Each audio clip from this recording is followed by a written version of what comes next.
Glórias a Deus, a todos cumprimento com a paz do Senhor Jesus. Sejam todos muito bem-vindos. Fechamos os olhos, oramos, falamos com Deus. Altíssimo Deus e amado Pai, muito obrigado por tudo, que a Tua graça, que a Tua bênção venha estar presente no nosso coração e na nossa vida. Obrigado, Jesus, pela oportunidade, pela graça que temos em aqui estarmos, em poder orar, clamar e buscar a Ti. Muito obrigado, Jesus. Livra-nos do mal e das trevas, fortaleça-nos com Teu Espírito Santo. Graças eu Te dou por essa oportunidade e por isso damos glórias ao Pai, ao Filho e ao Espírito Santo de Deus. Amém? Os irmãos podem sentar, fiquem à vontade, tem café lá atrás, tem chá. Nós vamos dar aqui continuidade, então, ao estudo do livro de Isaías. Um livro muito importante, muito marcante. A gente poderia dizer que Isaías é um resumo da Bíblia, né? Já que ele traz uma descrição enorme sobre muitos acontecimentos, tanto da época dele, dos alertas, quanto para o nosso tempo. Mesmo tendo uma distância de tempo enorme, Isaías foi escrito aí por volta de 720 e 680 a.C., ou seja, uns 700 anos de Cristo. É um livro que tem por volta de 2.700 anos faz que ele foi escrito. E muitos dos seus textos, quando a gente analisa, a gente percebe a sua aplicação hoje. Por exemplo, a gente estudou até Isaías 46 no último estudo, né? Agora nós vamos entrar ali em Isaías 47. Mas aí, tanto no Isaías 46 quanto no 47, ele faz referências à Babilônia. Vale lembrar que nós estamos estudando os livros que avisaram ao povo de Judá. Lembra que aqui o povo está dividido, né, entre Israel e Judá. O povo ao norte ficou Israel, onde teve os 19 reis, que foram maus aos olhos do Senhor. E ao sul tem aqui Judá, que todos, cerca de 19 reis, cerca de 8, 9 reis foram bons aos olhos de Deus, ou seja, uma região, essa região de Judá era uma região onde o povo ainda adorava muito mais a Deus do que o povo de Israel ao norte. E por consequência teve muitos mais profetas, muitos alertas. Nós estamos vendo nessa segunda parte os 4 livros que foram escritos durante os reinados, ou seja, os livros da Bíblia que foram escritos num tempo onde tudo estava bem, o povo estava vivendo um tempo de fartura, de abundância, de felicidade, que não tinha nenhum problema. E aqui estava Isaías avisando e avisando e avisando, vai piorar, te aproxima de Deus, como os anjos têm feito com nós já há algum tempo, né? Onde ele tem alertado, vai vir um tempo muito difícil, segundo semestre de 2023 a brincadeira começa, te aproxima de Deus, te volta para Deus. Eles têm batido muito em cima disso, insistente nisso, até pediu que fosse feita essa campanha que vai acontecer agora dia 24 e 25, ontem refrisaram, porque não é um tempo que vai vir de alegria, ou seja, não. É aquilo que ele já tem falado. Deus está deixando cada um por si mesmo. Até hoje teve a proteção de Deus. Às vezes tu faz bobagem, tu erra, e Deus vai e protege, guarda, ajuda.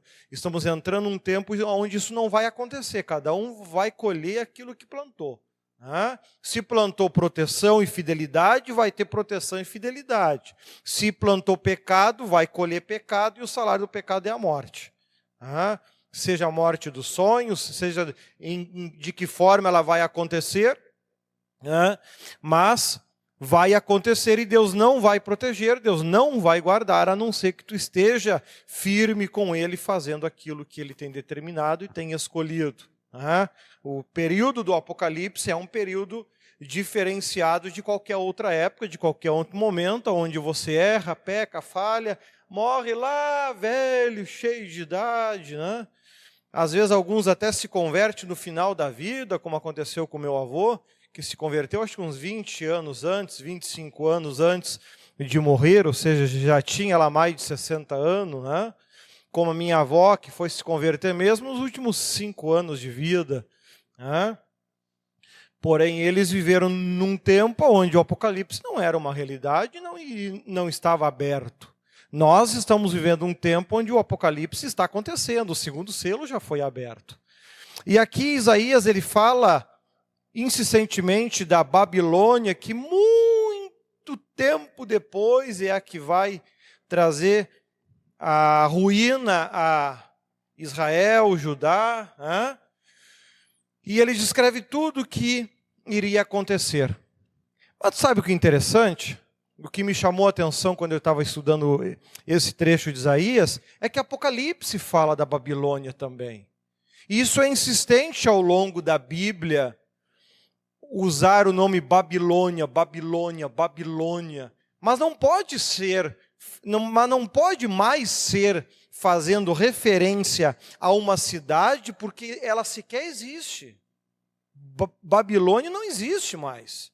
Ela foi destruída, anulada, literalmente esquecida, como Deus disse que assim haveria de acontecer. Né? E aí então vamos para o significado. Se você pegar, aí eu entrei no site, tem um site www.dicio.com.br. Né? Se você digitar no Google Dício e a palavra, ele te dá o significado das palavras. Né? Olha só, a palavra Babilônia, ela tem 2 significados básicos aqui que eu trouxe. É uma metrópole construída sem planificação. O antigo bairro virou uma Babilônia, ou seja, uma cidade construída sem organização, tipo uma favela, por exemplo, não tem rua definida, não tem calçada definida, é uma Babilônia, é uma confusão, né? É umas vielas que só se acha quem é dali mesmo. Né? E ela também tem, a palavra Babilônia, ela faz referência também a Babel. Lembra da Torre de Babel, que houve a confusão das línguas? Ou seja, a palavra Babilônia, ela faz referência à ausência de ordem, de regras, grande confusão e desordem. Então, quando a Bíblia está fazendo referência à Babilônia, ela está se referindo a uma situação onde não tem ordem, não tem organização, não tem definição. É uma completa ausência de ordem, onde tudo pode, tudo é permitido, todo mundo vai para Deus, está todo mundo salvo, tu pode ter uma mulher, 2 mulheres, 3 mulheres, 5 mulheres, não tem problema, tu já está salvo. Tu pode te tapar de tatuagem, não tem problema, tu já está salvo. Ou, tu pode viver do jeito que tu quiser, da forma que tu quiser, tu pode tomar quantos tragos tu quiser, tu já está salvo. Ou seja, é uma completa desordem. Quando a gente compara o próprio Cristo dizendo, sede perfeitos, como é perfeito o vosso Pai que está no céu. Então, quando a Bíblia fala em Babilônia, você deve se lembrar, então, de uma situação onde não tem ordem, onde não tem definição, não tem regra certo ou errado. Não tem nada disso. O importante é ser feliz. Quer ver? Tem Apocalipse. Olha só, lá em Apocalipse 18, eu trouxe aqui 2 versículos, mas tem mais. Lá no versículo 2 e no versículo 10 do capítulo 18, ele fala, olha lá, ó.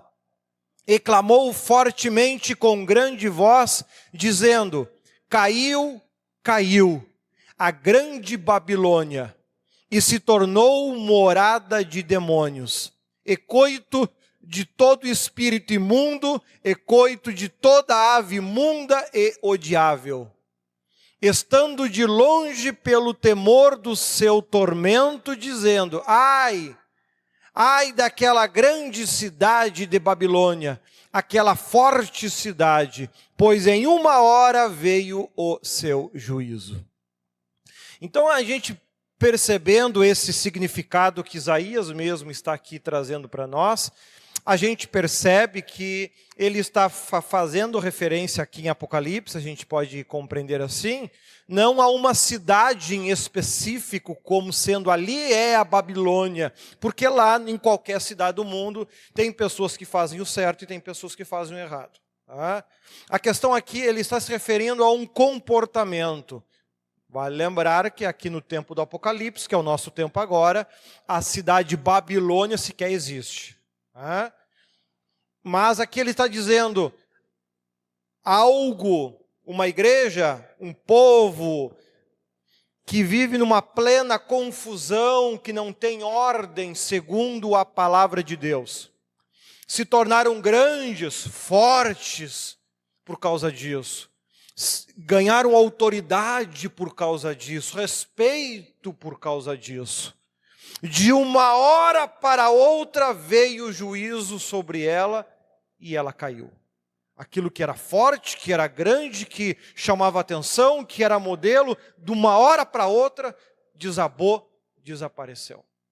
O juízo veio sobre ela porque ela se tornou morada de demônios, coito de todo espírito imundo, ou seja, a forma de vida dessas pessoas, esse povo em específico, a Bíblia considera como morada de demônios. Eles aprovam todo tipo de pecado e consideram certo, justo, correto e assim por diante. Por um tempo ela existiu, por um tempo ela persistiu, por um tempo ela aconteceu.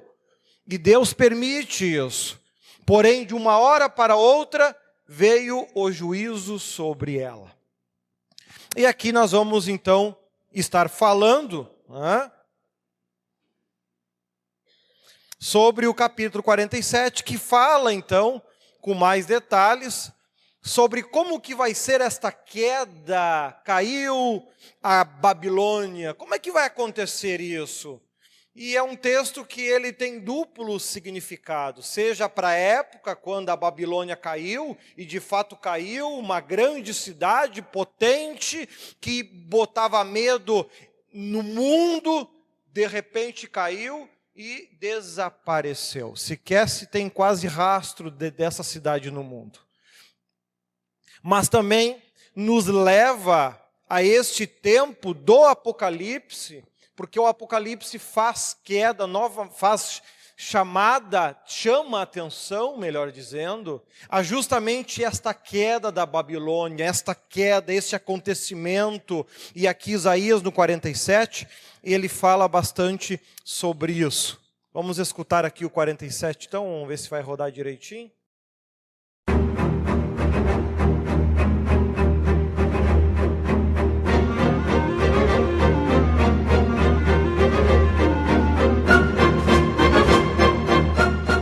Isaías, capítulo 47.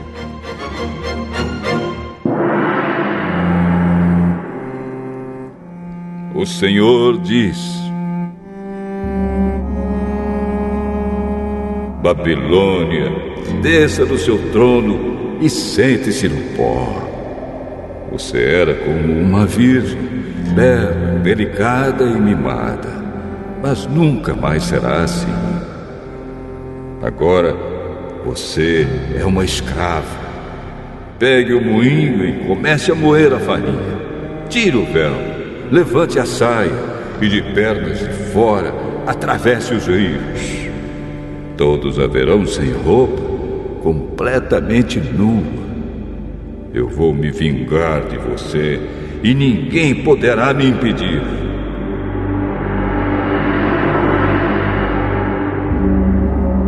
Nosso Salvador é o Senhor Todo-Poderoso, o Santo Deus de Israel. Ele diz à Babilônia: sente-se e fique calada. Vá para um lugar escuro, pois nunca mais você será chamada de Rainha das Nações. Eu estava irado com o meu povo escolhido. Por isso, o humilhei e o entreguei nas suas mãos. Mas você não foi bondosa com ele. Pelo contrário, tratou até mesmo os velhos com crueldade. Você imaginou que seria rainha para sempre e não levou a sério o que estava acontecendo, nem pensou como tudo ia acabar. Você ama a imoralidade e pensa que não corre nenhum perigo. Você diz assim: não há ninguém tão importante como eu. Não há ninguém igual a mim. Nunca ficarei viúva, nem perderei nenhum dos meus filhos. Mas agora escute o que eu lhe digo. Eu sei que você sabe fazer despachos e que as suas feitiçarias são poderosas, mas tudo isso não adiantará nada. De repente, no mesmo dia, você vai ficar viúva e vai perder os filhos. Você se sentia segura na sua maldade e imaginava que ninguém via o que você estava fazendo. Foram a sua sabedoria e o seu conhecimento que a enganaram. Você pensava assim: não há ninguém tão importante como eu. Por isso cairá a desgraça sobre você e as suas feitiçarias não valerão nada. A sua destruição está chegando e não haverá jeito de escapar dela. Será uma desgraça como você não imaginava e virá quando você menos estiver esperando. Fique com os despachos e as feitiçarias que você tem praticado desde que era jovem. É possível que eles a ajudem e que com eles você assuste os seus inimigos. Apesar de todos os conselheiros que tem, você não poderá escapar. Que os seus astrólogos se apresentem e a ajudem. Eles estudam o céu e ficam olhando para as estrelas a fim de dizer todos os meses o que vai acontecer com você. Pois eles são como palha, o fogo os destruirá e eles não poderão se salvar. Pois este não é um foguinho daqueles que a gente faz para se esquentar, sentando-se bem perto dele. É isso que acontecerá com seus adivinhos, com os quais você tem lidado toda a sua vida. Todos eles irão embora, cada um seguindo o seu próprio caminho. Nenhum deles poderá salvar você. Deus, forte, né? Olha só então, do versículo 1 ao versículo 3, ele especifica então, queda da Babilônia, nunca mais será a mesma. Então ele descreve a situação onde, conforme lá em Apocalipse ele aponta, onde um grande povo, uma grande nação, uma grande igreja, que ali o pecado cresceu e se multiplicou de forma muito grande, tinha autoridade, tinha o orgulho, como o texto vai descrever um pouco mais à frente, e ele diz que a queda será tão forte, a justiça virá com tanta força, que nunca mais ela será como antes. Do 4 ao 6, o Senhor é Deus. Muito ele teve que suportar ao ver os pecados do povo. Então, do 4 ao 6 aqui, ele está descrevendo que Deus, sendo perfeito, sendo grandioso, ele teve que suportar muito a maldade do povo, vendo aqueles que diziam: eu te amo, Senhor, tu é tudo para mim, fazendo toda sorte de pecado, de contaminação, de impureza, de falhas, e nada ele podia fazer porque ainda não tinha chegado o tempo. Ele fala sobre isso no versículo 6. Muito me agastei contra o meu povo, muito me irritei contra o meu povo, mas ele tinha que suportar, porque ainda não tinha chegado o momento, ainda não tinha chegado a hora que ele definiu. Olha lá do versículo 7 ao 8. A confiança de viver no pecado acreditando estar em Deus. Olha ali, do 7 ao 8. E disseste: eu serei senhora para sempre. Até agora não te importastes com estas coisas, nem te lembrastes do fim delas. Agora, pois, ouve isto, tu que és dada a prazeres, que habitas tão segura que dizes no teu coração: eu sou e fora de mim não há outra. Não ficarei viúva, nem conhecerei a perda de filhos. Ou seja, a convicção da pessoa, ela está vivendo no pecado, ela está fazendo as coisas erradas e ela se enche de autoconfiança. Eu sempre vou ter fartura, Deus vai me abençoar, Deus vai me proteger, Deus vai me guardar, nada de ruim vai acontecer comigo, tudo sempre vai dar certo. Ela tem autoconfiança nisso, vivendo no pecado, vivendo no erro, vivendo na falha. O próprio pecado constrói o orgulho dentro dela. Nós já vimos lá na série Atitudes, que sempre que você adquire conhecimento, junto no pacote vem o orgulho. Não tem como ser diferente. Adquirir o conhecimento, vem orgulho junto. Como é que a gente domina este orgulho? Para ficar só com aquilo que é bom. Como diz o apóstolo Paulo, examinai tudo e retém o bem. Como é que eu faço para ficar com conhecimento e não me deixar dominar pelo orgulho? Amor. Só o amor tem essa potência, esta força de rebaixar o orgulho e permitir que só o conhecimento venha nos conduzir e nos ensinar. Porém, o pecado é uma ausência de amor. Quando a gente escolhe o pecado, nós estamos escolhendo nos afastar do amor. E aqueles que assim o fazem, vivem nesta Babilônia.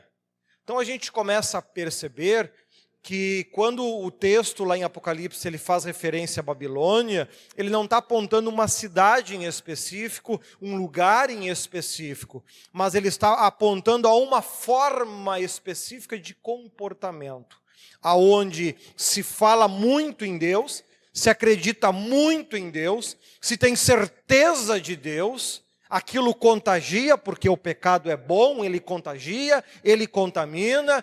Uma igreja que abre as portas para o pecado, ela é muito mais atrativa que uma igreja que prega a santificação, porque o pecado é natural para o nosso corpo, a santidade não. E o natural sempre é mais gostoso, sempre é mais prazeroso, sempre chama mais atenção. Coloca, por exemplo, coloca um prato de pudim que foi produzido na tua frente e um pé de alface que é natural. Qual você gosta mais? Alguém aqui escolhe alface? Duvido. Assim é uma igreja que oferece o pecado para a carne é reconhecido, dá prazer, dá alegria, tu sente como se estivesse no melhor lugar do mundo. É claro, é o que a tua carne gosta. Agora, quando você vai para querer fazer parte de algo que não é comum para a tua carne, como a santidade, aí é ruim. É ruim. É difícil dobrar o joelho e orar até sentir a presença de Deus. Nossa, Jesus amado, orei 15 minutos. Senta para olhar um filme e fica 2 horas. Nossa, como passou as horas. Por quê? Porque aquilo ali é natural para a carne. Está ali orando? Não é. Então, e a Babilônia, essa construção da Babilônia que o diabo teria a liberdade de fazer, trabalhando esses aspectos do pecado que é atrativo, e por causa disso é muito fácil você construir no mundo uma nova Babilônia, não uma cidade em específica, mas construir uma forma de crença muito específica, onde o pecado é amplamente aceito e por isso é prazeroso para quem faz parte de tudo isso. Aqui ele prevê então a queda de tudo isso, como diz lá em Apocalipse, vai ser de repente, não vai ser aos pouquinho, os pouquinho foi caindo, não, vai ser de repente.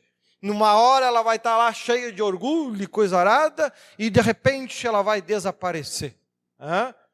Ele prevê também que, ele descreve que isso tudo vai acontecer porque Deus teve que suportar e enxergar estas coisas e não pôde fazer nada. Muitas vezes Deus se irritou com este povo, mas não podia fazer nada porque ainda não era tempo. A confiança de viver no pecado, acreditando estar em Deus, conforme eu descrevi agora. Do 9 ao 10, e você dizia com toda a autoridade, eu posso tudo. Posso todas as coisas naquele que me fortalece. Quem te fortalece? Deus ou o diabo? Ambos vão te dar coisas. Porém, o diabo, ele dá coisas para que a gente faça parte da sua igreja, a grande Babilônia, para ser daqui a pouquinho destruída. Como o diabo ama destruir, ama ver o povo sofrer, ele constrói essa igreja com muita alegria e com muita satisfação. Então veja que ali do versículo 9 ao versículo 10, porém ambas essas coisas virão sobre ti num momento, vai ser algo muito rápido. No mesmo dia, perda de filhos, viuvez, em toda a plenitude virão sobre ti por causa da multidão das tuas feitiçarias e da grande abundância dos seus muitos encantamentos. Aqui eu não quis entrar mais específico, para o estudo não ficar longo demais, mas se você for pesquisar na Bíblia sobre feitiçaria, você vai descobrir que feitiçaria não é só ir lá no batuque fazer uns pratinhos de doce. Há vários comportamentos que as pessoas têm ao longo da vida que são considerados feitiçarias.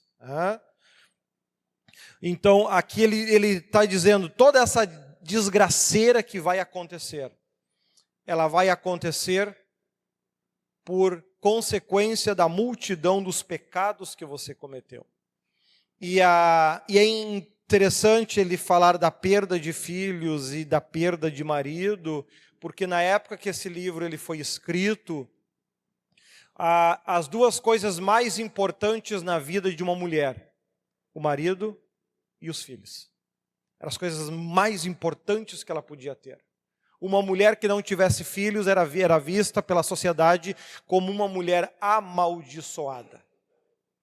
Isso era muito forte nisso. Então aqui o salmista ele percebe e o Espírito Santo naquela época lhe guiou a escrever com essas palavras.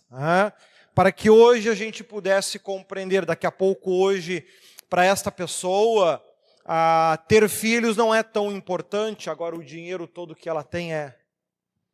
E aqui ele diz que quando chegar o momento do Apocalipse, prever a queda desta Babilônia, essas pessoas vão perder aquilo que elas mais amam, que elas mais idolatram, que elas mais valorizam. E as suas vidas nunca mais serão as mesmas. Nunca mais terá a mesma alegria, o mesmo prazer, a mesma felicidade que tinha até aqui. Este é o grande problema de confiar no pecado. O pecado ele é natural, normal, e por isso um ser humano se sente muito mais feliz em um ambiente de pecado do que em um ambiente natural, criado por Deus. Lembra do exemplo da alface e do prato de pudim.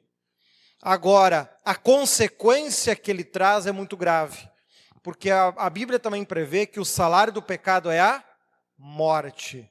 Por vezes não necessariamente a morte física, mas mortes muito piores do que a morte física, como a morte de sonhos, a morte de amores, a morte de filhos. Um grande exemplo que a Bíblia traz sobre isso é o livro de Jó.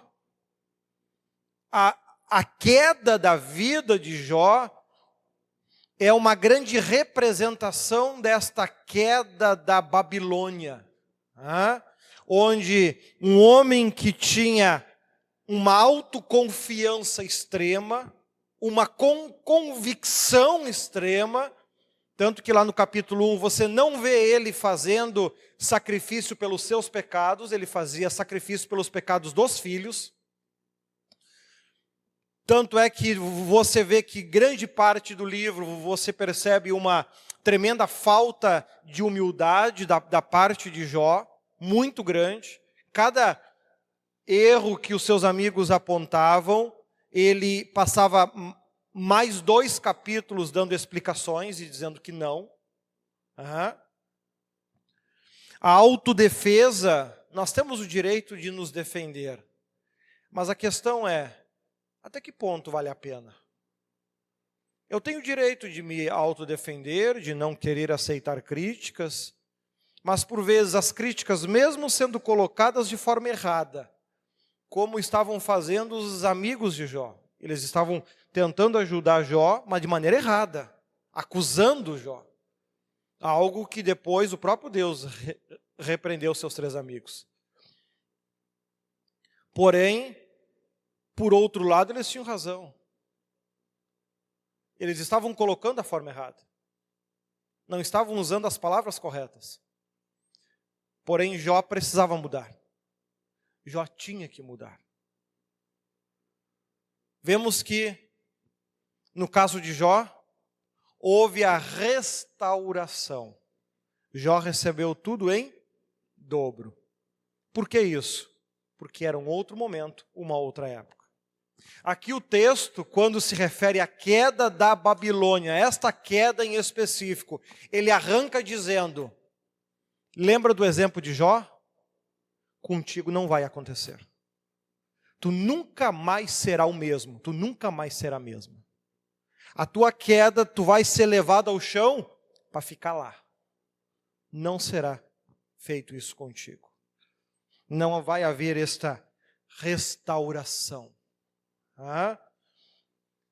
Então vemos que quando a gente fala deste período, desta queda, quando a gente estuda o Apocalipse, não é tentando interpretar o Apocalipse, é compreender aquilo que a Bíblia fala sobre esses aspectos. Como eu disse, eu não sou um pregador de Apocalipse, né? Li o livro, acho que 5 ou 6 vezes, eu acho, tal. Mas nunca o preguei e eu tentei interpretar, enfim. Agora, aqui Isaías, ele está falando sobre esta Babilônia e nos trazendo ensinamentos que são muito claros, muito diretos, não há interpretações nisso. Olha lá do versículo 11 ao 12, o castigo virá de repente, de modo não esperado. A pessoa vai estar com a vida feliz, tranquila, alegre, tudo dando certo. Do nada, de repente, como se uma grande tempestade passasse pela sua vida e começasse a destruir com tudo que levou anos para construir. E ainda tendo a certeza, os que viverem nesse período, viverem nessa situação, não serão restaurados, não serão reerguidos. É para ficar no chão. É para que a partir daquele momento, a tua vida seja muito mais difícil do que foi até ali. Por isso que ele começa dizendo lá, desce, assenta-te no pó, ó Virgem, filha da Babilônia, assenta-te no chão, já não há trono, ó filha dos caldeus, porque nunca mais será chamada tenra, nem delicada. Toma a mó e moe a farinha. Remove o teu véu, descalça os pés, descobre as pernas e passa os rios. A tua nudez se descobrirá, e ver-se-á a tua vergonha. Tomarei vingança e não pouparei homem algum.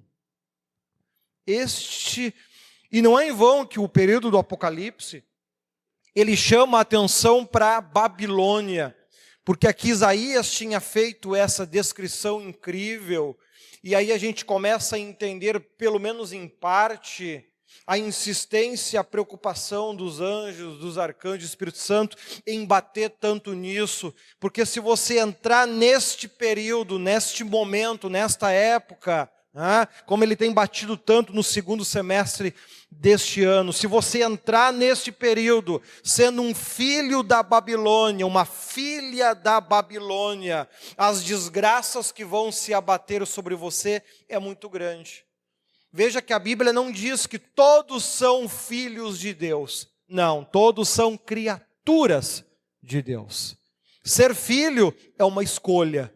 Tu pode ser um filho de Deus por obedecer a Deus, ou tu pode ser um filho de Mamon, um filho de Satanás, um filho da Babilônia, se você escolher o pecado como opção de vida.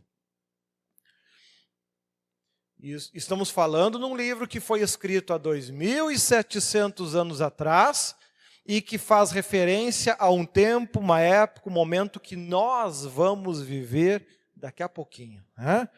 Pelo menos eu pretendo estar vivo do segundo semestre. E ele continua descrevendo, olha lá, o castigo virá de repente, de modo não esperado. 13. O versículo 13, os astrólogos ou pessoas que preveem o futuro, os sábios e entendidos, os teólogos, até eu chamei a atenção aqui, ficarão confundidos. Os pastores que sabiam toda a verdade, conheciam tudo, vão tudo fugir desesperado e cada um vai pensar em si. Exatamente como acontece no pecado. Na hora de pecar estamos tudo junto. Quando a casa começa a cair, cada um corre e te vira. Porque não existe o amor ao próximo. Não, te vira. Dá o teu jeito que eu vou dar o meu. É cada um por si. A individualidade. Então o texto ele prevê que vai acontecer todas essas desgraças. Aqueles que até aqui conheciam toda a verdade, que sabiam o que era certo, que pregavam, que falavam, não vão mais saber de nada, vão ficar confusos, não vão saber mais por que está acontecendo, e nem vão tentar ajudar.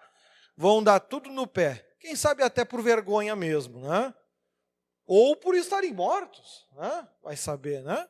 Então, aqui ele vem então ele conclui o 14 e o 15 ali, dizendo então que todo mundo vai fugir, vai ficar cada um por si.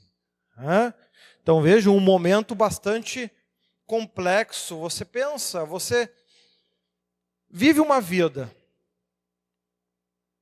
porque a religião, ela tem esta capacidade, A gente molda muitos comportamentos por aquilo que ela nos ensina.